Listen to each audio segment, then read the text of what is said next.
Hey, halo, apa kabarnya semuanya sobat band di sana? Semoga semua sehat kembali ya. Kembali kita akan menggunakan satu buah tayangan video. Ini sore ini agak sedikit pilek karena udaranya agak dingin juga nih. Jadi ini satu buah video tentang pengalaman saya yang sekarang berada di Australia ini ya. Eh, Pengalaman ini adalah dua bagian pengalaman. Satu pengalaman waktu saya menjadi seorang tukang masak di sebuah hotel, chef malam, dan nanti di part kedua juga ada cerita juga yang tentang pengalaman saya malam hari bekerja di sebuah rumah sakit yang ada di kota Sydney ini ya. Jadi begini, pengalaman pertama saya itu saya bekerja sebagai seorang tukang masak atau cook, bukan chef tapi cook ya, di sebuah hotel. Shiftnya shift sore dan sampai malam hari, yaitu dimulai jam 5 sore sampai jam setengah 12, bahkan sampai jam 12 malam. Jadi cukup panjang juga pekerjaan itu, tapi cukup bagus karena gajinya juga cukup lumayan juga ya. Jadi saya bekerja di satu hotel bintang 5 di kota Sydney. Nah, kalau di Australia, kalau di hotel itu kalau sudah shift sore menjelang malam itu biasanya hanya cuman 4 orang biasanya yang bekerja satu hotel, tapi setelah jam 5 menuju jam 6 batasnya itu sampai malam, bahkan sampai pagi itu hanya ada 3 orang di satu hotel. Jadi nggak banyak, nggak seperti di Indonesia. Di Australia sangat-sangat minim untuk tenaga kerja. 3 orang itu adalah satu duty manager, jadi dia yang charge pada billing dan terima tamu dan check out segala macam. Lalu tukang masak yaitu saya, dan juga seorang security. Jadi 3 orang, itu maksimum 4 ya biasanya. Tapi kalau hotel saya itu 3 orang, jadi hanya 3 orang itu aja. Jadi si duty manager kerjanya receptionist, saya kerjanya di dapur dan memasak dan deliver semua makanan-makanan per order ke setiap kamar-kamar ya. Dan security going run the hotel untuk checking. Singkat cerita, kita sudah mulai kerja dan sibuk ya, sampai ketika kira-kira berjalan 1 minggu setelah saya diterima di hotel tersebut, sebuah kejadian yang aneh terjadi, yaitu begini. Jadi sistem kerjanya adalah saya menerima order melalui sebuah komputer, print out komputer. Nanti kalau customer, tamu dari kamar itu, mereka bisa bikin order, ya punch in the computer juga di kamar mereka, dan apapun juga order itu akan keluar di print out komputer kita.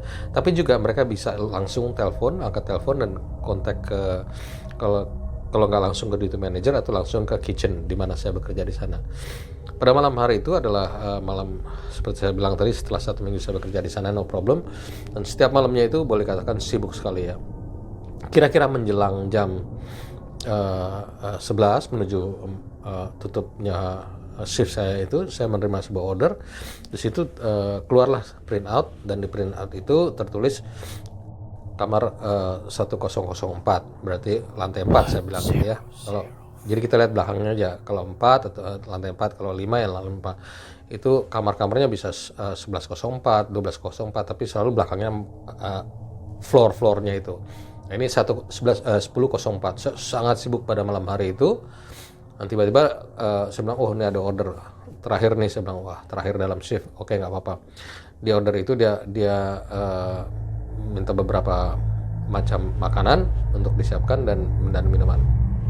Oke, saya siapkan dan saya bawa dengan baki itu masuk ke dalam lift untuk menuju ke lantai 4. Pada waktu saya mau pencet lantai itu, saya baru sadar bahwa hotel itu tidak mempunyai lantai 4. Jadi saking sibuknya mungkin ya, jadi saya nggak memperhatikan, dan juga baru 1 minggu kerja, jadi belum biasa ya. Saya lihat kok nggak ada lantai 4. Oh, saya baru ingat hotel ini nggak punya lantai 4 ya. Akhirnya tapi saya coba aja sambil naik ke atas lantai 3 itu, saya mikir ya, apa iya.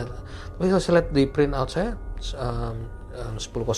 Akhirnya Karena bingung saya turun lagi ke bawah. Saya ke bawah, saya lihat di sana ada duty manager lagi berdiri gitu di counternya dia, terus saya datangin gitu. Saya bilang, excuse me, ini kok salah, ini kemana ya? Terus dia lihat lagi, aneh ya, tapi kita nggak punya lantai 4 loh, dia bilang. Dan juga printout ini nggak pernah mengeprint angka 4 kan. Kalau memang nggak ada lantai 4 ya nggak ada printout lantai 4, tapi di situ tertulis 1004. Dia bilang, aneh juga ini ya, kok bisa begini. Terus coba dia cek lagi itu printoutnya, memang betul 1004 nama kamarnya dan apa yang dia minta. Dia bilang, salah kali ini, salah printoutnya kali, menurut dia begitu. Saya pikir ya mungkin salah printout. Anyway, saya ke dapur dan saya buang makanan itu karena nggak dipakai lagi kan. Nah itu sebenarnya keanehan pertama yang terjadi. Cuman karena saya pikir ini salah printout aja, jadi saya nggak terlalu banyak mikir. Pada 2 hari setelah kejadian tersebut, ada juga satu kejadian yang aneh juga, dan menuju shift yang terakhir juga. Pada waktu juga sibuk sekali, tiba-tiba telepon berdering di dapur, dan saya bilang, oh ada order dari ini. Saya angkatlah telepon itu. Di sana terdengar suara seorang laki-laki, tetapi ordernya dia, dengan cara dia bicara itu kayak singkat-singkat aja gitu, nggak pakai basa-basi. Dia minta order nasi goreng dan kopi pahit. Jadi di sana kita ada dua tipe makanan, satu makanan Eropa biasa, satu lagi makanan Asia.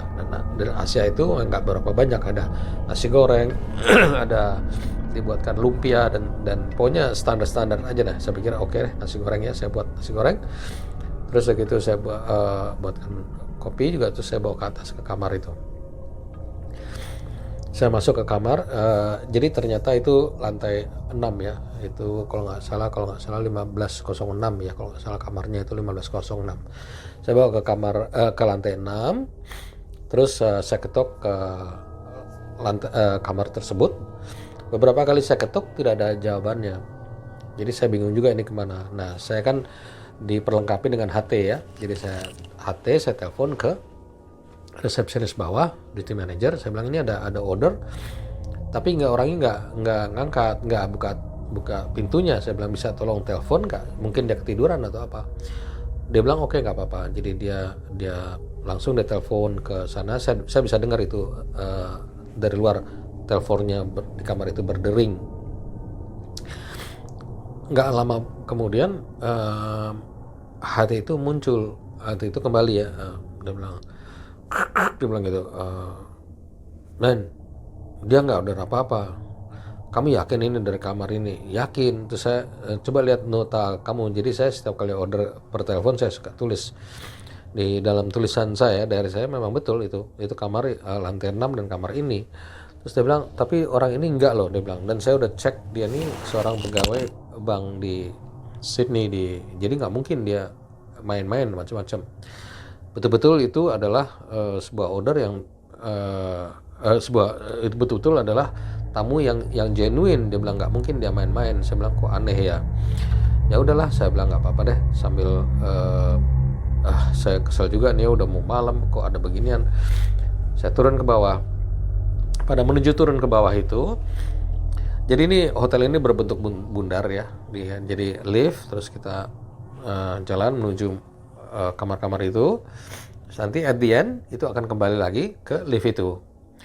Jadi kamar itu agak di tengah begitu. Nah, waktu saya mau balik ke arah ini, saya pikir sekalian saya muter ke sini sambil mau lihat kalau ada tray. Biasanya kan orang kalau habis makan dia taruh traynya di luar ya kan, bakinya itu di luar. Jadi saya pikir sekalian ngecek ya, siapa tahu ada baki-baki gitu kan.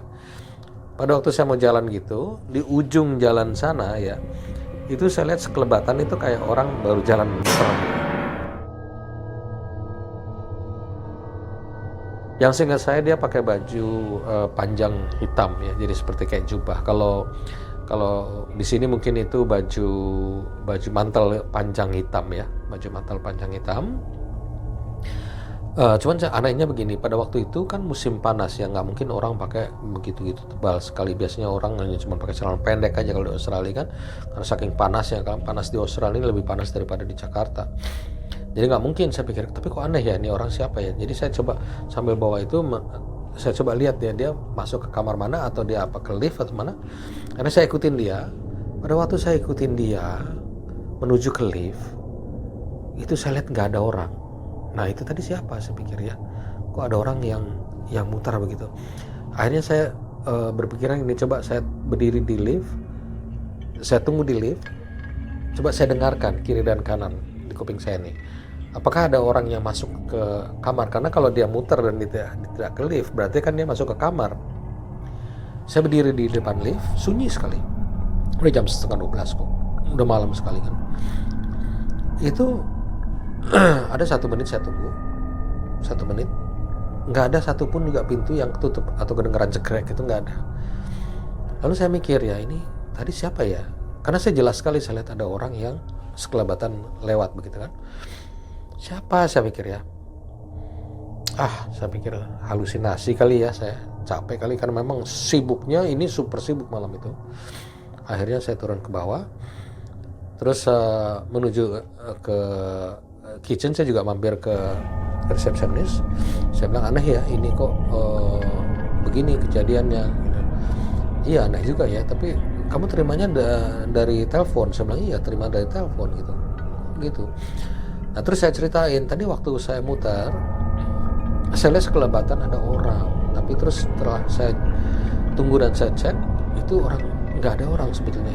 Jadi apa ya, bisa dilihat di CCTV nggak? Kan kita kan punya CCTV kan? Bisa dia bilang. Coba ya masuk ke dalam. Terus kita masuk ke dalam, kita lihat layar CCTV lantai 6. Pada layar TV lantai 6 itu terlihat saya membawa baki. Saya membawa baki, berhenti di depan kamar yang dituju. Terus saya telepon pakai HT tadi kan ya. Terus itu kelihatan semuanya. Dan setelah selesai pembicaraan HT, itu terlihat kepala saya menoleh ke sana. Ya, jadi waktu mau balik ke lift tadi, kepala saya menoleh ke sana. Seakan-akan saya melihat sesuatu gitu kan. Memang benar sih, karena saya melihat ada sosok yang tadi itu. Terus saya bilang begini, coba lihat CCTV yang sebelah pojok sana, saya bilang. Jadi berarti karena itu orangnya munculnya di sana kan. Oke, terus dia cari posisi angle CCTV itu, ketemulah kamera nomor sekian yang menunjukkan posisi sosok yang muncul di sana. Di posisi itu dihitung detik per detik, menit per menit ya, itu tidak ada. Dan kelihatan dari, kalau kita lihat ujung sana itu terlihat saya sedang begini, kayak jalan gitu, bawa baki, jalan menuju ke sana. Jadi terlihat saya nengok dan terlihat saya jalan menuju ke sini. Tapi di sini nggak ada siapa-siapa. Yang saya lihat ada orang sekelebatan lewat tuh nggak ada siapa-siapa. Dan bahkan terlihat waktu saya nunggu di depan lift itu ya, saya nunggu di depan lift dengan baki saya, seperti seakan-akan nunggu sesuatu dan memang tidak ada. Sampai akhirnya saya masuk ke dalam lift. Terus dia bilang begini sambil tersenyum, kamu nih kayaknya capek, mendingan kamu pack up aja, ini udah selesai shiftnya, kita sudah nggak terima order, kamu bersihkan dapur dan kamu pulang aja deh, besok kan fresh lagi ya. Oke, ya udah, saya pikir betul juga, mungkin saya halusinasi kan. Akhirnya saya masuk ke dalam dapur.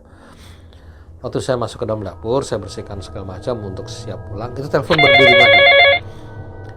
berdering lagi. Saya bilang, siapa ya, udah malam, tapi cobalah saya angkat. Itu nggak ada suara siapapun juga, tapi saya dengar ada suara nafas di sana. Ada, jadi berarti ada orang yang di sebelah di sana ya. Nah di sana kan bisa kelihatan setiap kali dia angkat itu kamarnya itu kelihatan. Jadi di dalam di gantungan teleponnya itu ada tertulis gitu, semuanya kayak 2006 atau 2306 gitu kan. Berarti kamar 23 lantai 6 itu tertulis spread. Di tulisan itu tertulis 2006. Berarti kamar 20 lantai 6, tapi lantainya lantai yang tadi kan. Saya bilang, halo, saya hanya dengar suara gitu ya, kayak orang napas ya. Orang napas kalau di telepon kan kedengeran gitu kan. Halo, beberapa kali saya halo, nggak ada, saya tutup. Itu cepet-cepet saya telepon ke reception. Saya bilang, reception, coba tolong cek kamar 2006 siapa gitu. Dia cek, nggak ada, kamar itu kosong. Saya bilang, kok kamar itu kosong ya? Tadi yang telepon siapa ini? Mestinya saya pada waktu itu saya foto, jadi saya bisa lihat ada bukti kamar itu muncul. Tapi karena HP saya di sebelah sana dan saya lagi siap-siap membersihkan dapur, jadi saya nggak pegang foto, sayang sekali. Dan saya matiin. Nah, waktu itu bulu kuduk sudah mulai berdiri nih. Saya bilang nih, ini something not right di sini nih. Anyway, saya bersihkan dapur segala macam, saya pulang tanpa saya cerita nih ke reception tentang itu, karena pikiran udah mau pulang aja. Saya pulang. Jadi dua kejadian itu selesai ya. Tapi saya selalu cerita kepada istri pada pulang. Terus istri bilang, ya udah sekarang kalau mau kerja, Bismillahirrahmanirrahim, baca Al-Fatihah kayak apa untuk supaya menyelamatin diri. Ya oke lah, saya bilang. Nah, malam berikutnya itu juga terjadi sesuatu yang aneh, tetapi anehnya hanya aneh biasa saja, yaitu begini. Pada waktu saya menyiapkan makanan, kira-kira jam 9 malam gitu, itu kamar, jadi kita ada beberapa kamar, di sini dapur besar gitu, dan di sana ada beberapa kamar. Salah satu kamar yang untuk penyimpanan tepung dan lain-lainnya itu kalau nggak saya pakai atau saya itu biasanya terkunci. Emang semua kamar ini semua terkunci kalau terbukanya, kalau kita buka aja. Kamar tepung itu saya lihat itu seperti kayak buka seret gitu. Saya buka kayak kebuka, saya tutup lagi, ceklek gitu. Cuman hanya di pojokan mata saya aja saya ngelihat. Saya balik sana, saya lihat gitu. Enggak sih, enggak kebuka sih. Again, saya pikir saya capek, tapi saya ingat perkataan istri ya, dia bilang katanya suruh baca-baca. Jadi saya udah mulai baca-baca. Saya persiapkan itu aja sih. Terus ini juga yang ada satu nih, itu rak pisau-pisau. Itu kita punya rak pisau-pisau gitu ya. Jadi kalau kita nggak pakai itu kita masukin ceklek gitu pisaunya ke tembok, dia rapi gitu. Nah, salah satu pisau itu yang besar ya, itu jatuh keluar jebret bawah gitu. Itu aja. Nggak mungkin pisau itu bisa jatuh, karena itu semua kalau dia udah masuk ke slot gitu, selek gitu, nggak bisa tarik, kecuali kalau kita tarik kita keluar. Nah, ini yang pisau yang besar nih bisa jegrek dan loncat ke bawah, blang gitu kan. Semua, kok jatuh sendiri ya. Udahlah, saya angkat, saya masukin lagi, jegrek, dan saya cek semua pisau, memang semua terkunci semua pisaunya. Itu aja yang menjadi aneh pada malam sebetulnya. Nah, terus saya juga pulang malam itu nggak terjadi apa-apa, dan saya cerita sama istri. Istri bilang, hati-hati mas, katanya, ini kayaknya kok something not right but ini hotel. Saya bilang nggak apa-apa lah, yang penting kita pikiran positif aja, saya bilang gitu.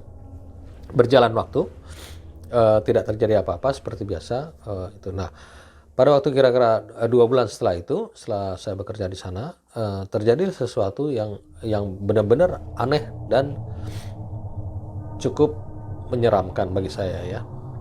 Begini ceritanya. Pada malam itu saya mendapatkan order dan kira-kira jam 11:30 itu order terakhir. Saya baru mau turun. Jadi saya udah drop satu makanan, saya muter, terus saya lihat ada orang yang berdiri di di depan lift. Orang itu nunduk gitu ya, terus dia berdiri di sana. Terus saya sampingnya, saya bilang, good evening sir, saya bilang. Dia nggak ngomong apa-apa, dia hanya begini. Karena saya berdiri di belakang dia, good evening sir, saya bilang gitu kan. Tapi dia nggak bilang apa-apa, dia hanya kepalanya begitu aja. Nah, ya udah, saya pikir yang penting saya udah kasih salam ke dia. Masuklah ke kamar lift.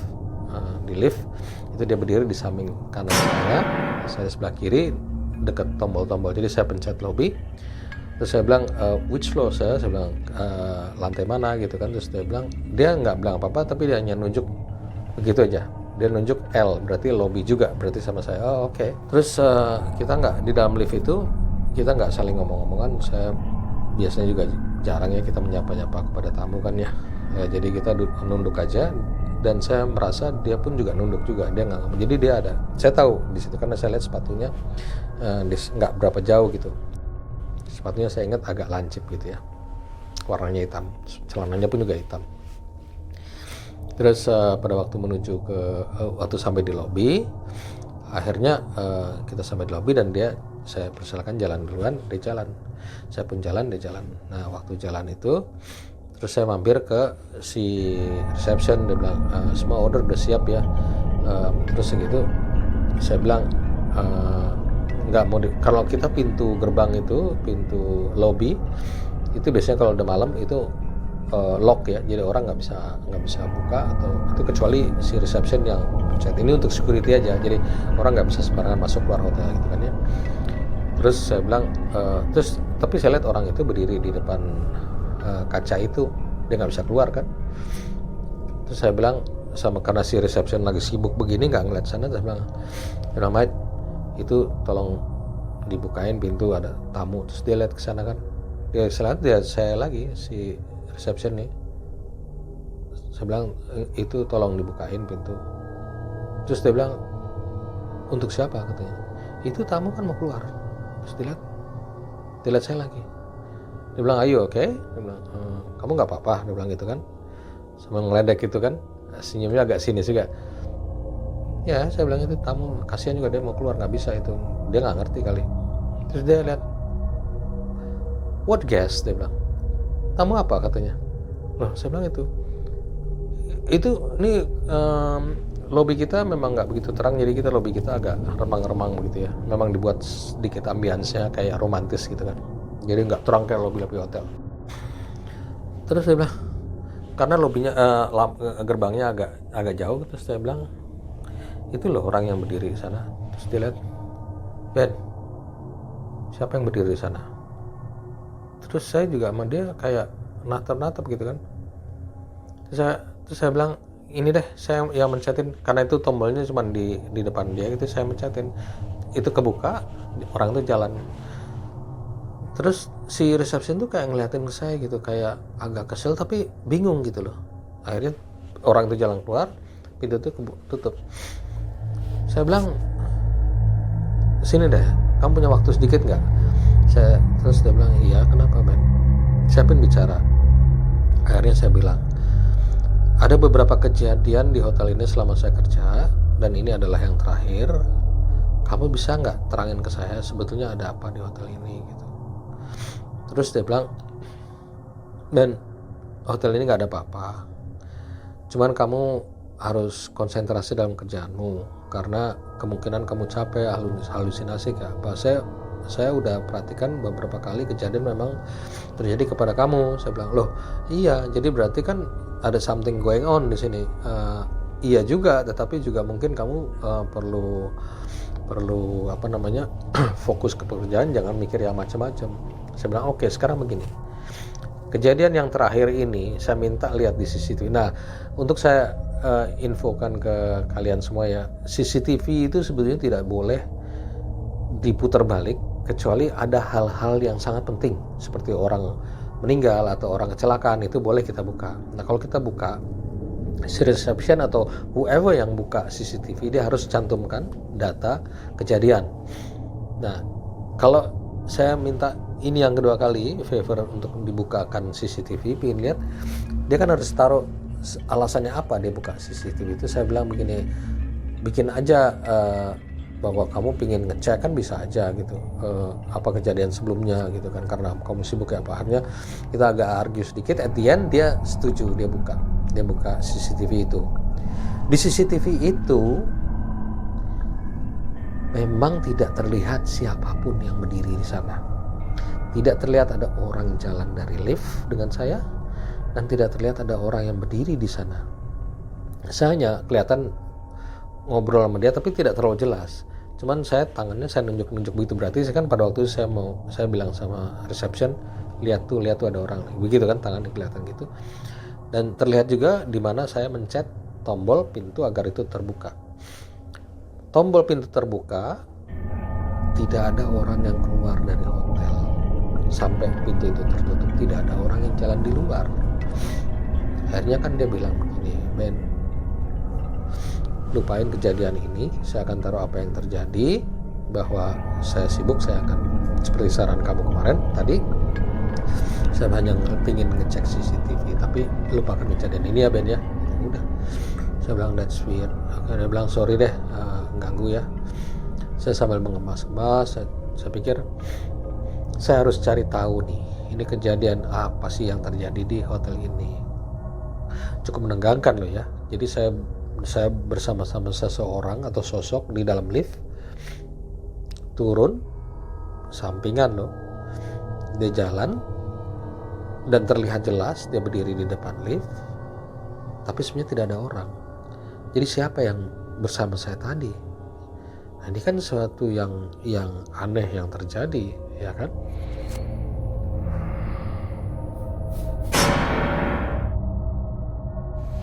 Kita lanjutkan lagi cerita yang tadi ya. Jadi merupakan suatu yang aneh dan menegangkan. Akhirnya suatu saat saya berinisiatif untuk bicara kepada para staf siang hari ya. Mungkin mereka tahu sebenarnya ada apa sih yang terjadi di hotel ini. Akhirnya saya menemukan seseorang, dia sebenarnya teman baik ya, teman saya ngerokok juga ya. Padahal dia punya posisi cukup penting juga di hotel ini, yaitu dia asisten GM ya. Tapi orangnya masih muda, cuman dia baik sekali, namanya Jason.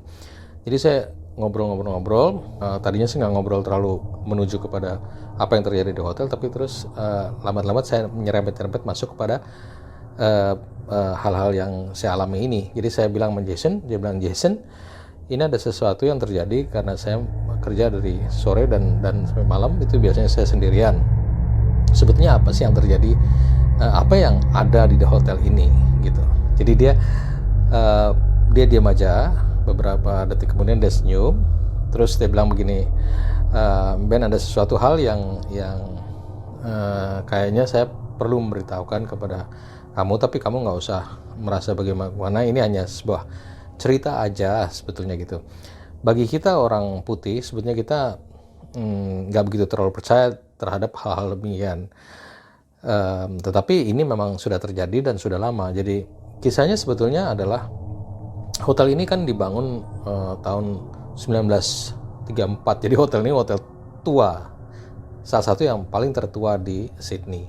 Untuk bagi yang udah pernah ke Sydney, saya nggak sebutin namanya hotel ini, tapi letaknya itu adalah di pojokan dekatnya kantor pos, sentral kantor pos Sydney. Jadi kalau yang tahu di mana, itulah dia. Pokoknya dia di pojokan, tua sekali kelihatan hotel itu, nggak jauh daripada kantor pos, tower pos Sydney yang tinggi itu. Nah, disitulah hotelnya. Jadi dia bilang pada tahun 1934 satu keluarga yang membangun hotel ini itu salah satu daripada jadi ada pendirinya, ada 3 orang dulu ceritanya, asal usulnya pertama 3 orang, salah satunya meninggal sakit dan kebetulan berada di lingkungan hotel ini. Nah, dia ini yang disinyalir sering muncul. Kalau seumpamanya kamu melihat seseorang, sosok yang memakai baju hitam panjang seperti jas hujan itu, kemungkinan dia, karena terus dia kasih lihat, kamu nanti jalan ke lantai 1. Jadi di hotel kita ada lobby dan lantai 1. Lantai 1 itu tempat function ya, atau tempat-tempat rapat gitu, ada di sana ya, untuk wedding atau rapat tuh ada di sana. Di temboknya itu terpasang beberapa foto-foto. Salah satu fotonya adalah fotonya orang ini. Itu yang paling pojok sekali, dia bilang dekat kamarnya GM, General Manager. Itu ada satu foto di situ ada foto seorang laki-laki. Nah, dialah yang disinyalir yang sering muncul di sini karena dia yang meninggal di hotel ini. Sebetulnya meninggalnya juga kurang baik, yaitu gosip-gosip yang beredar adalah sebetulnya dia ini diracun oleh 2 orang partnernya. Jadi 2 orang partnernya sebenarnya ingin mengambil alih saham-sahamnya, tetapi nggak berhasil atau bagaimana, ada keributan kalau nggak salah, sampai mereka inisiatif untuk membunuh. Tapi ini kan hanya sebuah gosip aja ya, gosip. Jadi bukan cerita fakta daripada hotel ini. Cuman ini ya cerita-cerita yang beredar. Bahwa meninggalnya dia di situ tuh sebenarnya nggak wajar karena dia diracun gitu. Makanya dia meninggal. Karena orangnya masih muda. Nanti coba kita lihat fotonya. Saya bilang gitu. Ya coba aja kamu lihat ke atas. Kamu lihat di sana, fotonya ada di sana. Nah, itulah yang disinyalir untuk muncul di sini. Setiap kali ada kejadian-kejadian selalu larinya kepada sosok ini soalnya. Nah, jadi gitu aja. Tapi kamu nggak usah takut, ini kan cuma hanya ini. Terus saya bilang bukan takut, tapi saya mengalami sendiri. Bahkan saya mengalami ada orang yang turun dan ke depan itu bisa tanya kepada reception apa yang kejadiannya, dan itu orang itu sebenarnya nggak ada, hanya saya sendiri yang melihat. Kalau sampai kamu melihat, kata Jason, berarti kamu punya suatu kelebihan atau ability untuk melihat hal yang demikian, karena nggak semua orang lihat. Kita nggak pernah. Ini pengalaman pertama, ini suatu pengalaman pertama yang saya dengar sendiri dari kamu. Orang-orang dulu yang pernah kerja sini, dia nggak pernah ngelihat, dia hanya mendengar suara-suara saja atau hanya lihat ya kayak tadi kesekelebatan gitu. Tapi untuk sampai bareng-bareng berdiri dengan sosok tersebut di sebuah lift yang cukup lama pastinya ya, pergerakan lift dari atas ke bawah dan melihat dia keluar menuju lobby segala macam, itu kan suatu hal yang luar biasa. Dan saya rasa kamu ada sesuatu ability untuk bisa bersentuhan atau tidak memasuki dalam alam dia bilang gitu. Tapi bagi saya sih kayaknya gimana ya, saya belum pernah merasakan itu, jadi saya nggak tahu. Cuman ini kan kamu sendiri yang cerita ke saya kan. Saya bilang iya, ya udah nggak apa-apa, relax aja, paling kerja aja, nggak usah mikir yang hal-hal negatif, nanti kalau udah kan akan hilang sendiri. Saya bilang ya semoga aja Jason, tapi kalau enggak saya agak risih juga nih kerja di hotel yang ini. Dia bilang it's okay, dia bilang no problem Ben, dia nyantai-nyantai aja. Dalam hati saya ya dia nyantai karena dia kerjanya pagi. Coba kalau dia kerjanya malam sendirian, pasti dia akan juga merasakan seperti saya. Anyway, itulah beberapa pengalaman saya di hotel tersebut. Setahun saya tinggal saya kerja, nggak sampai 9 bulan saya kerja di hotel itu. Saya keluar karena apa? Banyaknya interaksi saya dengan penunggu hotel tersebut. Jadi saya pikir cari tempat yang lain deh. Salah satu yang dari semua rangkuman cerita menegangkan tadi, ada satu yang paling menarik, yaitu saya menemui sosok anak kecil. Hubungannya antara anak kecil ini dengan sosok yang pernah saya lihat dewasa laki-laki itu entah di mana ya, tapi begini ceritanya. Jadi pada waktu satu malam saya sedang membersihkan floor, sedang mengecek semua floor dari atas sampai ke bawah. Itu saya lihat sih ada seorang laki dengan seorang anak, tapi laki itu seakan udah duluan jalan. Nah si anak ini ngikutin dari belakang gitu, tapi kayak lari-lari gitu ngikutin. Nah saya di ujung sini, mereka di ujung sana. Si anak ini mengikuti ngejar si bapaknya gitu. Nah bapaknya udah gitu pergi. Nah tapi anak itu stop di ujung sana sebelum dia masuk ke kiri gitu. Dia stop di sana. Saya juga pas ngambil tray, saya berdiri, saya lihat anak itu kayaknya dia stop. Nah dia berbalik, anak itu berbalik. Jadi dia ngejar, terus anak itu berbalik. Pas dia balik itu, anak itu nggak punya muka. Di situ saya astagfirullahaladzim. Terus saya bilang Allah Akbar. Saya nutup matanya, terus saya baca Al-Fatihah. Tapi dalam hati ini baki masih di tangan, tapi saya baca Al-Fatihah. Terus gitu pelan-pelan saya berdiri ke sana, saya lihat itu udah nggak ada. Jadi itu memang suatu kejadian yang cukup menyeramkan dan agak kaget juga ya, bayangin lagi nggak ada apa-apa, tapi saya dengar ada suara orang pada lari-lari. Terus saya lihat di sana ada anak kecil nggak terbalik, nggak ada mukanya. Terus sudah itu salah satu yang mengerikan dari berbagai macam hal yang terjadi. Nah, itu salah satu yang cukup menegangkan juga. Akhirnya saya memutuskan untuk berhenti dari kerjaan itu. Oke, kita lanjutkan yang lainnya.